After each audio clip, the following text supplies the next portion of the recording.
6 డిజిట్ని 3 పేర్స్గా divide చేద్దామండి. మనకు answer ఏమొస్తుందంటే 3 డిజిట్ నెంబర్ వస్తుంది. రైట్ పేర్లో 96లో యూనిట్ డిజిట్ ఏమవుతుంది 6. ఇక్కడ చూడండి యూనిట్ డిజిట్ 6.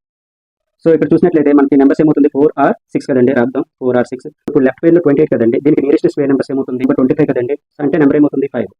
ఇప్పుడు దీన్ని ఫైండ్ అవుట్ చేయాలండి. సో ముందుగా చూసినట్లయితే 28కి నియరెస్ట్ స్క్వేర్ నెంబర్ ఎంత ఉంది 25 కదండి, అంటే డిఫరెన్స్ ఎంత అండి, దట్ ఈస్ 3. సో నెక్స్ట్ పేరు ఎంత అండి 17. అయితే దీన్ని డబుల్ చేయండి, ముందుగా డబుల్ చేస్తే ఎంత అవుతుంది 10 అవుతుంది. స్క్వేర్ నెంబర్ అండి, ఒకవేళ 4 రాసుకున్నానండి 400 అయిపోతుంది. సో 3 రాసుకుంటే 300, అంటే నెంబర్ ఏమవుతుంది మిడిల్ నెంబర్ 3 అవుతుంది. దీనికి some of the English find out చేయండి. 2 + 8 10, 10 + 7 17 + 2 19, 19 + 9 28, 28 + 6 34, 34 3 + 4 7 అవుతుంది.